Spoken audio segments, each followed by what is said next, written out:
A su vez, los tres centros seleccionan cada año cuáles van a ser las cepas que ellos aislaron que van a enviar a uno de los cinco centros colaboradores a nivel mundial de la OMS. En nuestra región es el CDC ubicado en Atlanta, a las que envían los centros de nuestro país.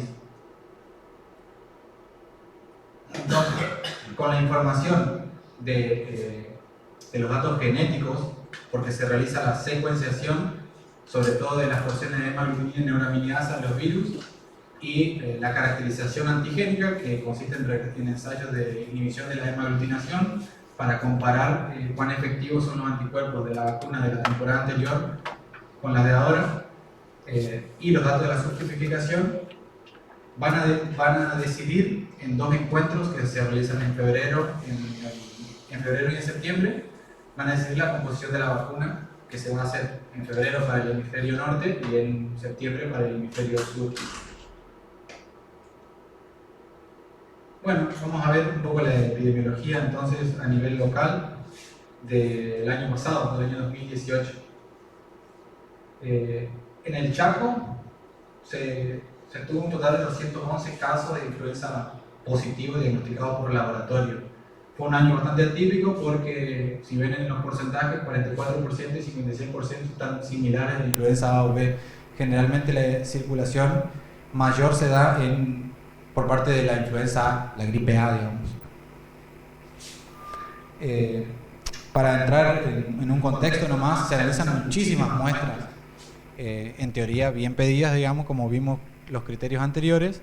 Por ejemplo, el Hospital Perrando en el año 2018 analizó 1029 muestras, de las cuales solo el 9% dieron positivas.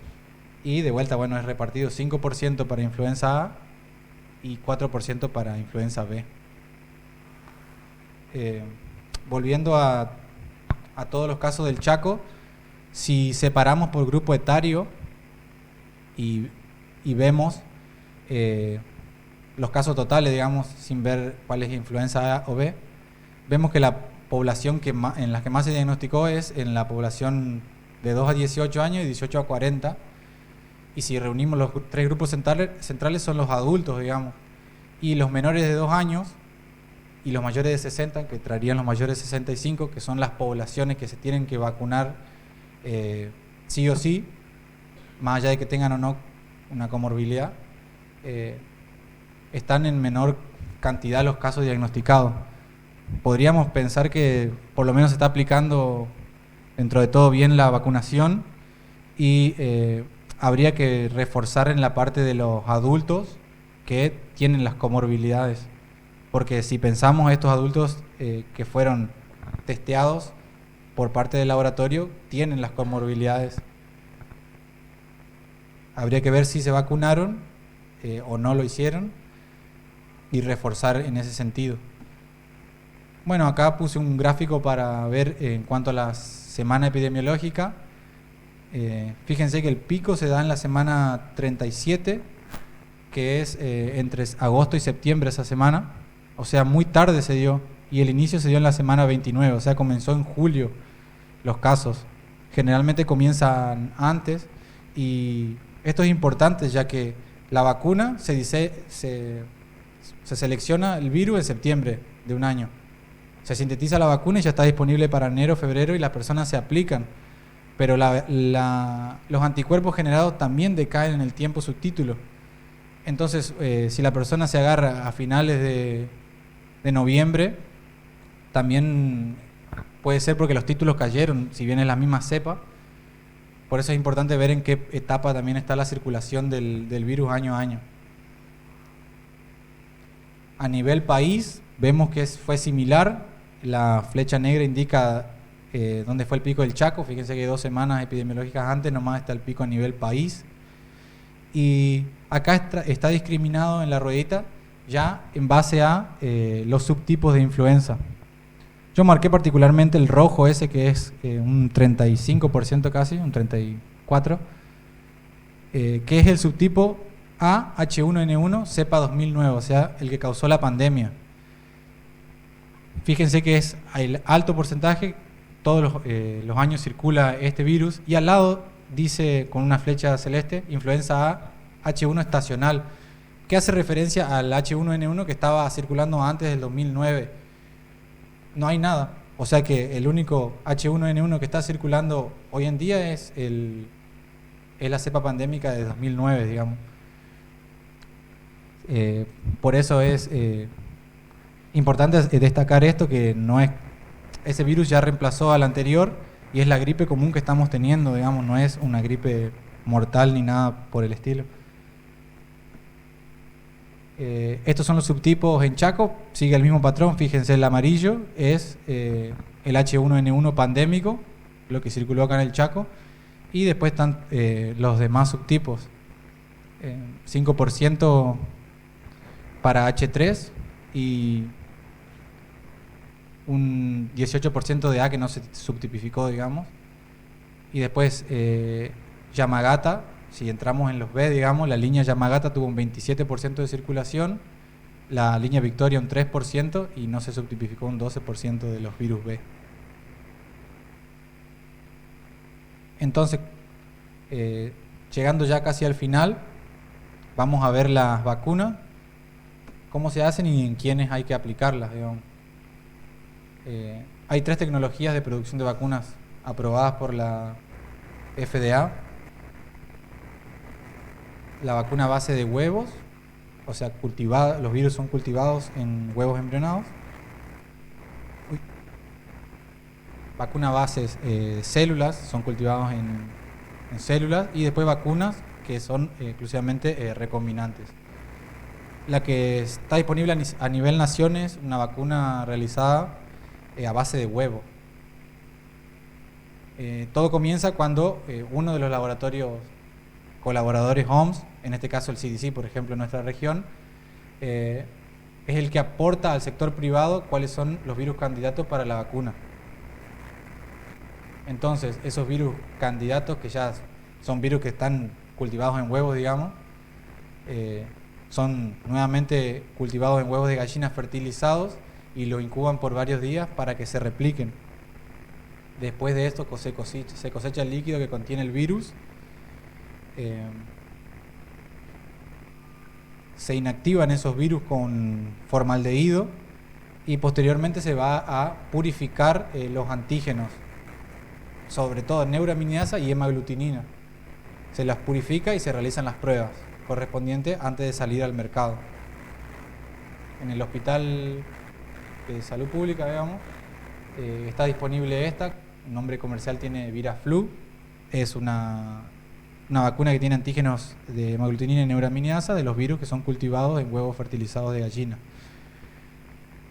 Las 3 cepas que contienen son A, virus A, Michigan, el lugar de origen, cepa 45, 2015, H1N1, el subtipo, pandémica del 2009, o sea, una cepa análoga a la pandémica del 2009.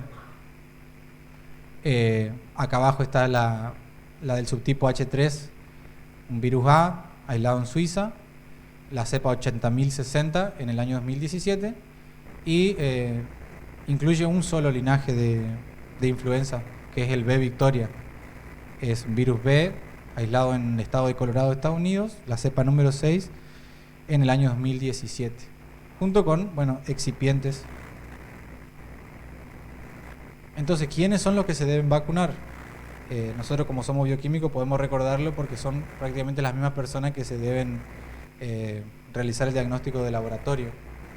El personal de salud es importante que se vacune porque el personal de salud justamente está en contacto con pacientes, digamos. No puede estar diseminando el virus de influenza, pero no porque tenga algo especial aparte, digamos. En el caso de que se agarre una gripe, lo recomendable es que haga reposo en su casa nomás. Las embarazadas, como vimos que era un paciente seleccionado por estado fisiológico, lo mismo que las puérperas, los niños entre 6 y 24 meses, a menores de 2 años, las personas entre 2 y 64 que tengan factores de riesgo, que son los pacientes seleccionados por comorbilidades entre 2 y 65 años, y personas mayores a 65 años. Dentro de este grupo, del grupo de 2 a 64 con comorbilidades, se dice que requieren orden médica para la vacunación acá es un listado bastante grande, pero para resumir son personas que tienen enfermedades respiratorias, como se vio hoy, asma, fibrosis quística, EPOC, enfermedades cardíacas, inmunodeficiencias, personas con tumores, personas trasplantadas, y después hay otros como los obesos, diabéticos, insuficientes renales en diálisis, hasta incluso están, no se ve bien, pero los convivientes con enfermos oncohematológicos, los pacientes que tienen niños en su casa con bajo peso, o sea, menor a 1500 gramos, o sea que la lista es larga, uno puede consultar para ver, digamos, si está dentro o no del grupo. Y bueno, eso sería todo más o menos. Esa es la bibliografía consultada. Y bueno, muchas gracias por asistir.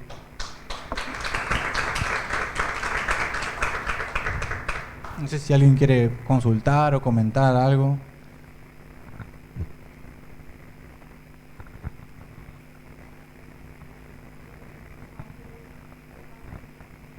Ah, no. No te sabría decir, digamos.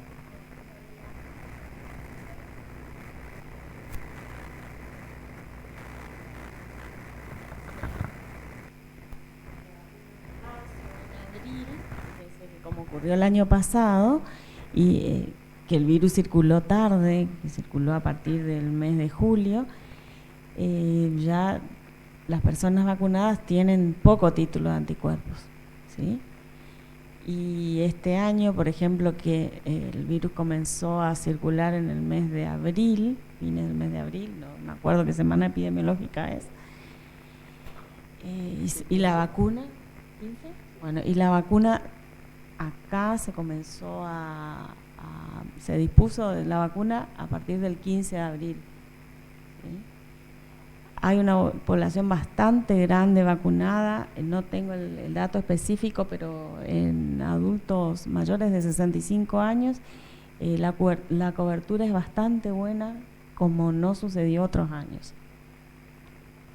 O sea, en realidad el tema de la vacuna, como verán, es una carrera contra el tiempo. Fíjense que ustedes que en el mes de septiembre se reúnen los expertos en el CDC y tienen que darle la fórmula vacunal a los fabricantes para que inoculen los huevos y pueda aprobarse la vacuna y esté disponible en cada país a partir del mes de marzo.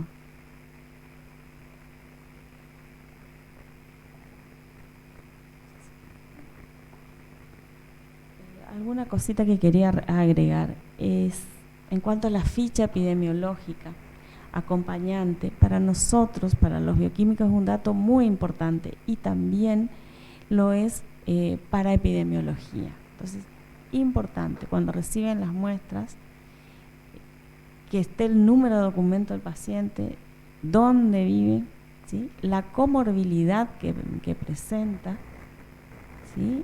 Si viajó, porque hay algo que acá no se habló, pero si viajó al Asia, por ejemplo, puede ser que el paciente esté y tenga una insuficiencia respiratoria aguda grave o grave inusitada. Puede ser que el paciente presente otro tipo de influenza, que no es lo que estamos tratando ahora, pero ese paciente se tiene que tomar la muestra en condiciones de seguridad extrema y se deriva directamente al laboratorio nacional para ver si no está circulando otro virus de influenza A como el H5, H7. Por el momento no hay diseminación humano a humano, no hay transmisión humano a humano de esos virus, pero también tenemos que tener en cuenta ese dato, ¿sí? Eso en cuanto a la ficha. En cuanto a los niños, ¿por qué es importante realizar a todo menor de 2 años? Porque en ellos, como los niños son excelentes excretores de virus, ¿sí? Quiere decir que pueden contagiar a toda la familia, vecinos, compañeros del jardín, de la guardería en realidad. Entonces, se pueden utilizar técnicas que tengan menor sensibilidad, como el panel viral.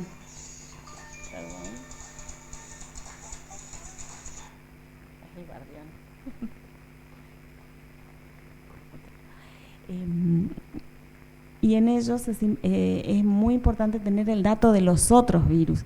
Ustedes saben que en el panel viral incluye virus sincicial respiratorio, adenovirus, influenza A, B, para influenza 1, 2 y 3, y algunos kits traen metaneumovirus. En los niños, en los recién nacidos, principalmente, es el sincicial respiratorio, es el virus predominante. Entonces, en ellos vale la pena hacerle el panel. No sé si alguien quiere preguntar algo más. Otra aclaración. Con respecto a los CT, no sé, acá está Marcelo Marín, no sé si están haciendo por real time algo, se considera negativo a partir de los 38. ¿Sí? 36, de 36 a 38 de CT, nosotros lo consideramos positivo y se deriva para la subtipificación. Por ahí no es la muestra ideal para hacer el aislamiento, pero se lo considera positivo igual. ¿Sí? ¿Alguna cosa más?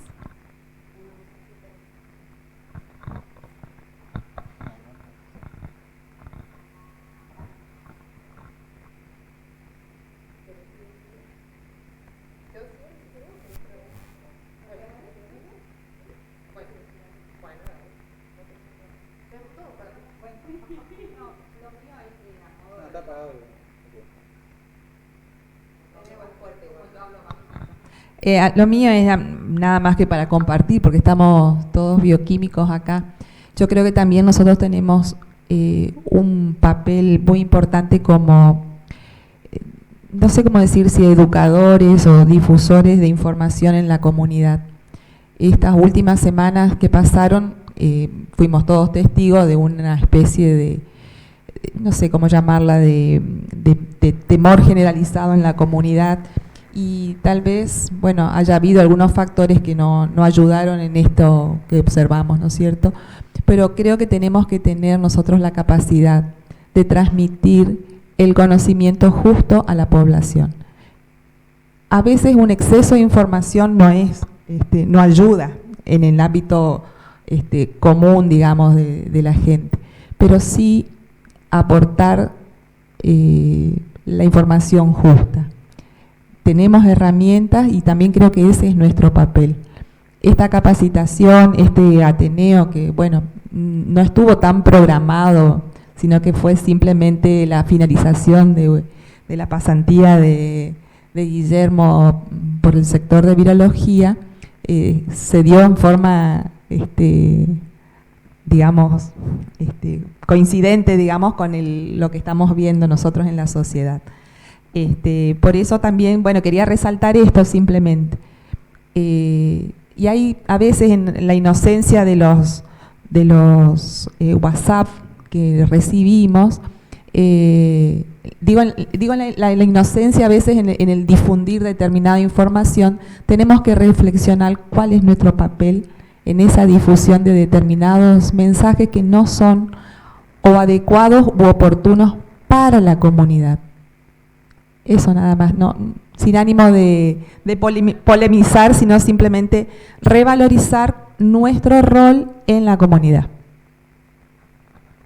Ya que estamos hablando de la comunidad, nosotros tenemos que ser difusores de que el diagnóstico de gripe en un paciente normal que no tiene comorbilidad es clínico. El paciente que saben los síntomas de la gripe, como lo dijo Guillermo, tiene que hacer reposo, tiene que hidratarse, tomar un antifebril, y el médico le tiene que indicar sí cuáles son los síntomas o signos de alarma, que debe recurrir al médico ante esos síntomas. ¿Sí? No automedicarse, es otra cosa importante. Y bueno, y el diagnóstico está orientado hacia lo que estuvimos viendo, al que tiene comorbilidad y sí o sí a todo paciente que está en la terapia o que está internado, ¿sí? Y con respecto a influenza, como vieron, como está demostrado, todo lo que circula año a año es influenza A. Mayormente circula H1N1. Ya no circula H1N1 estacional como antes del 2009 y un poquito durante el 2009. todo es la cepa pandémica, la que se llama H1N1 pandémica o H1N1 2009. O sea, hay que bajar la locura de la gente, explicarle que todo es influenza A, H1N1. Hay sí un porcentaje, como estuvimos viendo esta mañana, también con Daniela, de los resultados que nos envían desde el Centro Nacional, mayormente es H1, y tuvimos 2 casos, ¿no, Dani? 2 casos de circulación H3. O sea que es muy poquito lo estacional, ¿sí? Bueno, esa es la recomendación, lo que nosotros tenemos que difundir hacia afuera. Y como siempre, mantener las condiciones higiénicas, las recomendaciones, que están en todos lados, ¿no?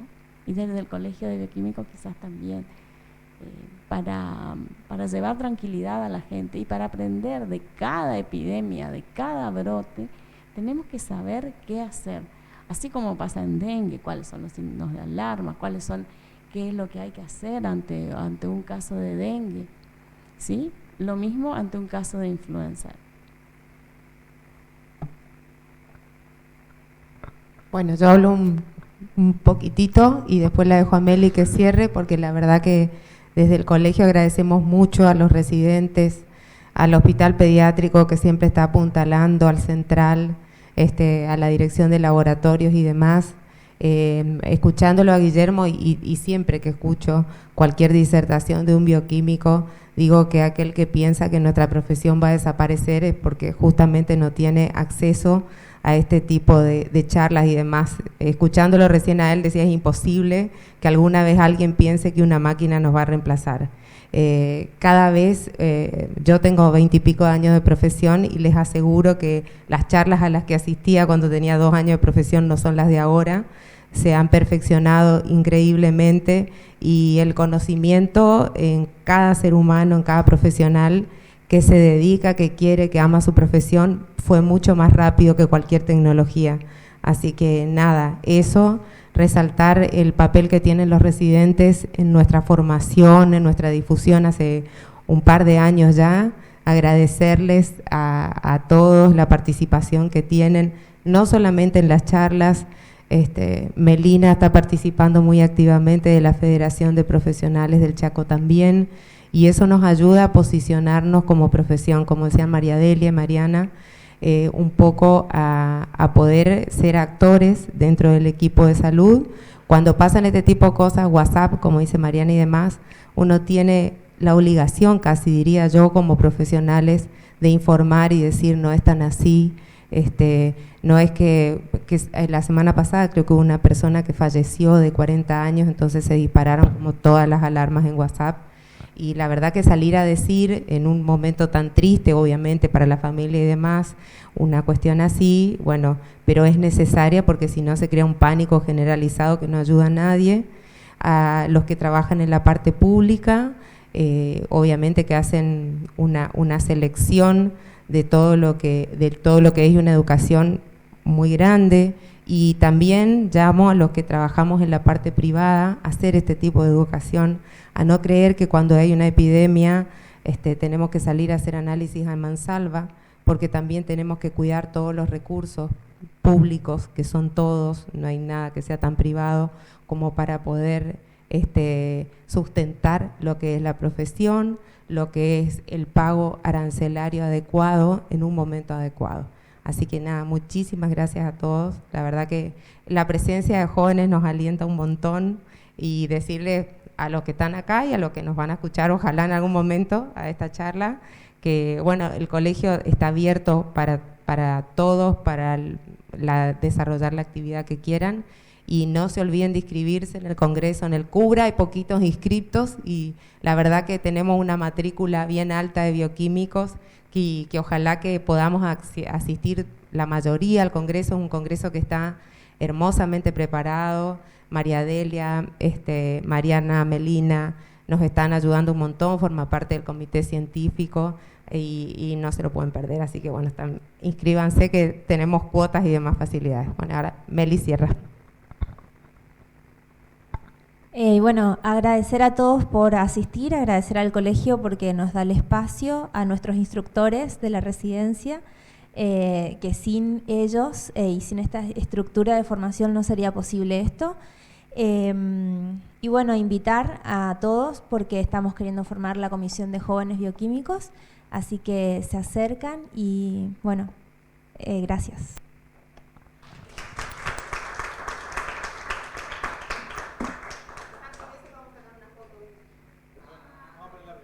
Dale.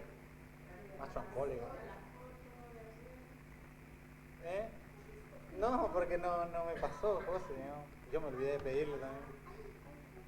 Porque sacaron muy de lejos también. Me pasó flor una, pero estaba muy de lejos, ¿no?